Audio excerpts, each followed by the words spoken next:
Greetings and peace. I would like to start this with Bismillah ar-Rahman ar-Rahim, in the name of Allah, the Beneficent, the Most Merciful. And Assalamu alaikum wa rahmatullahi wa barakatuhu. Peace be with you and yours. Today's presentation, I would like to talk about the obsession that all of the intelligence organizations and agencies have with the occult and supernatural, and why they all have a division pertaining to this particular matter and subject, right? Everyone's obsessed with the occult, spirituality, and supernatural, and all intel agencies and organizations have divisions that specifically deal with this. So without further ado, this is for entertainment and education purposes, and I represent myself only under free speech. As a disclaimer, this presentation is produced strictly under the principles of fair use for educational, nonprofit, and informational purposes. It falls under the international doctrines of free speech, academic critique, and public discourse. The material herein draws upon declassified documents, academic analysis, and journalistic sources to encourage research and critical thinking about global intelligence cultures. The purpose of this work is not to promote conspiracy or unverifiable claims, but to provide an interdisciplinary examination of how intelligence institutions across nations have historically engaged with themes of the occult, the paranormal, and human consciousness research. Viewers are encouraged to verify all references and use discernment when interpreting intelligence-related narratives. Intelligence organizations have long been the custodians of state secrecy, operating in the shadows of political and metaphysical boundaries. From the OSS and MI6 to the KGB and Mossad, these entities have shown interest not only in geopoliticals, but in the psychology, symbolism, and belief systems that govern societies. The intersection between espionage and the supernatural reveals how nations seek to weaponize imagination, faith, and myth for strategic advantage. In modern research, declassified CIA and Soviet documents reveal a shared fascination with human consciousness and extrasensory perception. This fascination reflects an enduring assumption within intelligence circles that hidden knowledge may yield tactical power. Consequently, occult and psychic research becomes extensions of traditional espionage, bridging science, mysticism, and psychological warfare. Throughout history, intelligence work has drawn heavily from esoteric traditions. The Renaissance era saw European courts employ astrologers, alchemists, and cryptographers in the same capacity as spies, all tasked with uncovering hidden knowledge. The Elizabethan spy master John Dee, who signed his reports 007, exemplifies the synthesis of statecraft and magic, illustrating how mystical symbols became tools of coded communication and influence. By the early 20th century, the occult revival merged with imperial expansion. Secret societies like the Golden Dawn trained individuals who later became assets within colonial administration and military intelligence. The occult became a matrix for understanding both human motivation and transnational influence, serving as a prototype for modern intelligence psychological operations. The psychological foundations of intelligence work mirror those of occult initiation, secrecy, hierarchy, symbolic language, and controlled revelation. Espionage operates on the manipulation of perception and belief, the same mechanisms through which magical traditions claim to shape reality. This parallel suggests that intelligence services recognize the social power of myth as a psychological instrument. Studies in cognitive warfare by Rand and NATO, post-1980s, confirm that human belief systems are among the most powerful tools for persuasion and control. As such, the incorporation of supernatural narratives into intelligence training or propaganda may function less as superstition and more as strategic behavioral engineering. The British intelligence community inherited a long-standing fascination with esoteric networks. During the 19th century, the British Empire's expansion into India, Egypt, and the Middle East facilitated direct encounters with the local mystic orders and secret brotherhoods. These encounters provided both anthropological insight and strategic leverage in understanding religious authority across colonies. Historians such as Richard B. Spence, University of Idaho, have documented connections between early MI6 operatives and occult practitioners, noting that the British establishment often blurred the lines between spiritual exploration and intelligence work. The Empire viewed mystical orders as soft power instruments, portals into cultural psyche and control. Aleister Crowley, one of the most controversial esoteric figures of the 20th century, reportedly cooperated with British intelligence during both world wars. Declassified and secondary sources suggest Crowley's activities aligned with MI6 psychological operations, particularly in influencing enemy morale and monitoring occultist circles in Germany. Crowley's interactions with political and spiritual movements demonstrate how MI6 exploited unorthodox networks for intelligence. His esoteric teachings on will, ritual, and symbolism paralleled the British state's interest in psychological manipulation and ideological warfare, blending mysticism with espionage in a unique synthesis of state and sorcery. Crowley's travels through Cairo, Mecca, and North Africa exposed him to Islamic esoteric traditions, Sufi symbolism, and Hermetic reinterpretations of Quranic mysticism. His experiences reflected a broader imperial fascination with the East as a repository of hidden wisdom and political potential. Such exposure shaped MI6 engagement with Muslim societies through cultural and mystical intermediaries. These interactions, as analyzed by scholars, reveal how spiritual encounters were intertwined with intelligence gathering.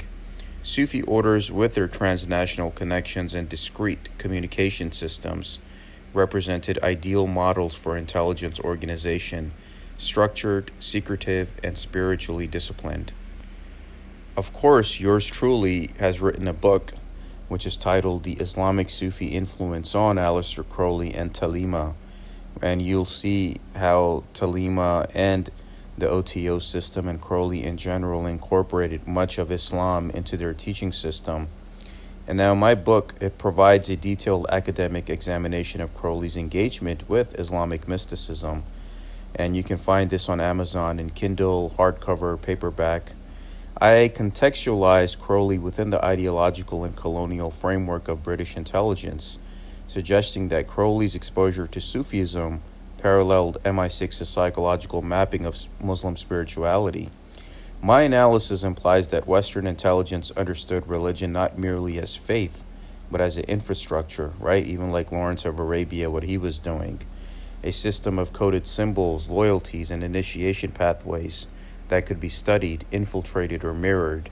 The result was a hybrid model of spiritual espionage, where intelligence agencies studied the supernatural not for belief, but for control. Intelligence agencies pursue occult and supernatural studies, not for mysticism's sake, but for practical outcomes, psychological warfare, morale control, predictive modeling, and the weaponization of belief. These programs investigate how ideology and imagination shape populations, using esoteric systems as laboratories for understanding human influence and obedience. The deeper purpose lies in the expansion of strategic terrain, from physical territory to consciousness itself.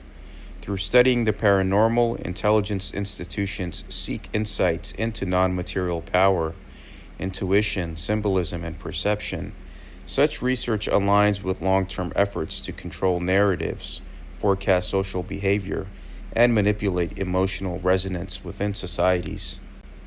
The Soviet Union paralleled U.S. efforts through state-funded laboratories in Leningrad and Moscow, studying telepathy, psychokinesis, and bioenergetics. Reports from the 1960s up until the 1980s describe joint KGB and GRU programs investigating military applications of extrasensory perception, especially after American disclosures about MK Ultra and Stargate reached Soviet analysts. KGB research reflected Marxist materialism's pragmatic turn, right? The psychic phenomena were reframed as biophysical energy fields. Documents cited in the 1990s Russian journal Technica Molodesi confirmed collaboration with parapsychologists and hypnotists, illustrating that the USSR sought to quantify consciousness as a resource for national defense. During the 1980s, the Chinese Ministry of State Security, the MSS, quietly supported research into extraordinary human body functions, often tied to Qigong masters and psychic healers. These programs, documented by the Chinese Academy of Sciences, explored remote perception, energy projection, and consciousness influence under a socialist scientific framework. Such investigations corresponded with the state's broader ideological synthesis, merging Marxist science with traditional Chinese metaphysics to assert national cultural superiority.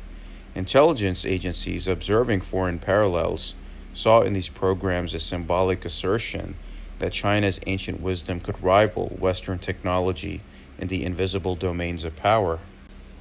Israel's intelligence community operates within a cultural landscape deeply embedded in mysticism and symbolism. While direct occult research remains unconfirmed, Mossad's use of Kabbalistic imagery and ritual language in psychological operations has been noted in academic and media analysis as part of its mythic national narrative. This symbolic integration is strategic. By invoking sacred metaphors and ancient identity, intelligence messaging reinforces cohesion and purpose. The intelligence community's awareness of mystical semiotics demonstrates how national mythologies are operationalized for morale, secrecy, and influence in both domestic and foreign context. Especially them Israeli women at the malls trying to sell you the perfume. Do they really like you? Are they really trying to start a conversation with you? Or are they trying to sell you a product and get information out of you? India's Research and Analysis Wing, RAW, operates within a civilizational framework that historically integrates spiritual and empirical knowledge. Colonial and post-colonial archives note British interest in yogic, ascetic practices as potential models for endurance, secrecy, and focus, traits mirrored in intelligence training paradigms. Modern Indian strategic culture reflects this heritage through emphasis on self-discipline, detachment, and strategic patience, principles drawn from yogic and Vedantic traditions. Academic studies describe how these philosophies influence both military and intelligence mental conditioning, merging spirituality and statecraft. Pakistan's Inter Services Intelligence, the ISI, has long operated in environments where Sufi brotherhoods hold social authority. During the Afghan conflicts, such orders provided localized knowledge and legitimacy, facilitating covert operations and cultural meditation.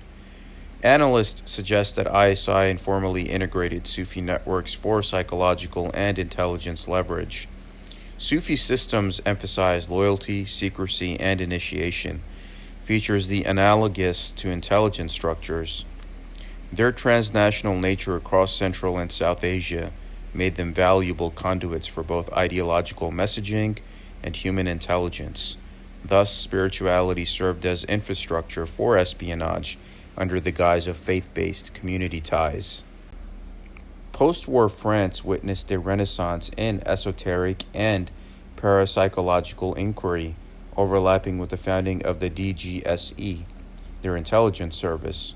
French military interest in dowsing, hypnosis, and clairvoyance continued discreetly, reflecting Europe's long tradition of philosophical curiosity about invisible forces. Publications like the Planeti magazine and works by Jacques Bergier bridged intelligence circles and occult thinkers, promoting the idea that knowledge, scientific or magical, was a weapon of national resilience. The DGSE's symbolic continuity with Enlightenment rationalism and Hermetic speculation underscores Europe's hybrid approach to secrecy and science. Thousands of declassified CIA and DIA documents available through the FOIA, the Freedom of Information Act, confirm Western interest in ESP, psychokinesis, and consciousness influence. NATO research initiatives in the 1970s, coordinated with defense contractors, examined bioinformation transfer and non-local cognition as potential surveillance tools. These archives revealed that both skepticism and curiosity coexisted within defense science. While official conclusions often dismissed supernatural claims, the continuity of funding suggests institutional acknowledgement that human consciousness remained a frontier of espionage and warfare. Across nations, intelligence institutions reflect ritualistic structures, initiation, oaths, secrecy, and symbolic language, paralleling religious or occult orders, right? It's like what they say, once you're CIA for life, whether you get out or not. Just like being a Mason, right? Even if you resign and leave, doesn't mean that they leave you. So this ritual dimension fosters loyalty and psychological cohesion, transforming bureaucratic secrecy into a quasi-spiritual discipline of service. Now, the comparative analysis, right, indicates that such ritualism functions as soft power, shaping belief and behavior both within agencies and the societies they influence. Intelligence work thus occupies a liminal zone between science and faith, logic and myth, policy and prophecy. Historical records and biographies show that many field operatives abroad engaged with local mystics, healers, and esoteric groups as part of cultural immersion and information gathering. These relationships, often informal, served to decode cultural symbols and predict social behavior, a pragmatic fusion of anthropology and intelligence. The pattern reveals that operatives proficient in esoteric or spiritual discourse often gained trust faster within target societies. This intersection between intelligence, tradecraft, and metaphysical diplomacy underscores the pragmatic utility of occult knowledge as cultural capital. Intelligence-linked individuals within esoteric or religious communities often display specific behavioral signatures, deliberate observation, controlled emotional expression, and excessive curiosity framed as philosophical interest. They may subtly steer discussions toward ideological moderation or geopolitical themes while maintaining plausible deniability of affiliation. Socially, these agents integrate through service roles, organizing, teaching, or facilitating cross-cultural dialogue, while quietly mapping interpersonal hierarchies. Awareness of these cues should not foster paranoia but literacy, understanding that intelligence work often disguises itself as participation, scholarship, or spiritual mentorship. So, let's say, for example, you see a British guy in America, right, who's heavily involved in these kind of situations. Not saying all of them, right? There are good people as well, but there is a chance, like maybe 6 out of 10, 7 out of 10, depending on whatever agenda that they're promoting, that they're a part of it. Or let's say a white guy, for example, who becomes Muslim, who's involved in academia, but they're steering the viewpoints rather than focus on their job being a teacher and educator. They will offer their political analysis, like here and there, of what they really feel. And most of those people are just hardcore racists who just have fetishes for brown women. I mean, some of the worst people that I've seen are the ones that are like married outside of their race, and supposedly, right, they want to project their own hatred and visceral agendas onto others.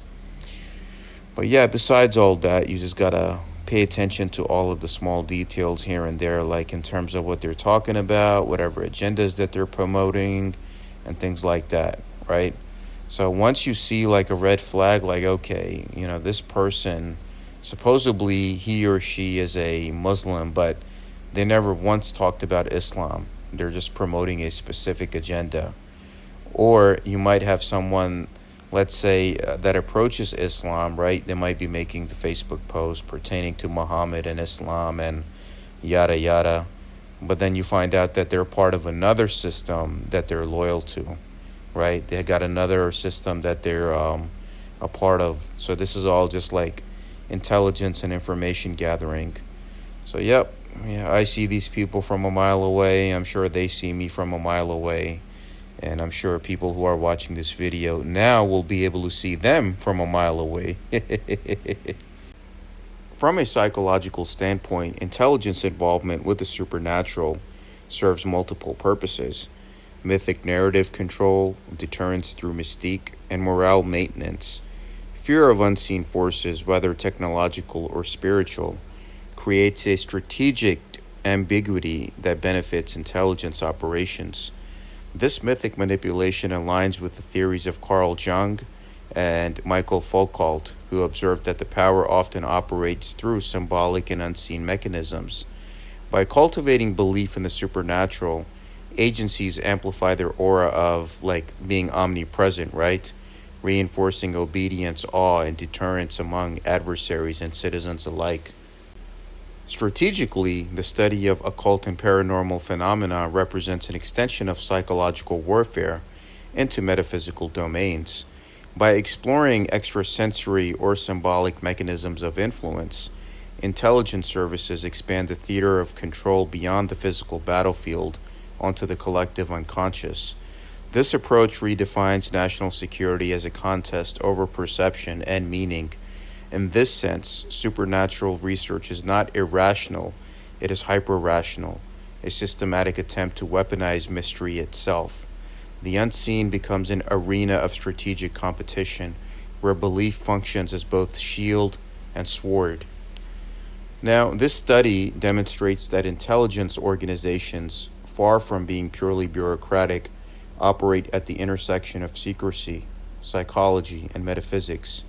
Their engagements with the occult and supernatural reflects both strategic curiosity and philosophical continuity with older traditions of hidden knowledge. Now, for further study, readers are encouraged to consult the following materials, and I have them here listed as follows. And of course, my book as well, just throwing in the plug that I did on Islam and Aleister Crowley, which is available on Amazon in hardcover, paperback, and Kindle. Now, the relationship between power and the invisible remains a vital field for interdisciplinary research. Thank you, my friends, for watching. If any questions or comments, please email me at salmansheikh911@gmail.com. Of course, all my videos are under the national international laws of fair use, free speech, nonprofit, and education purposes. Thank you. All rights reserved.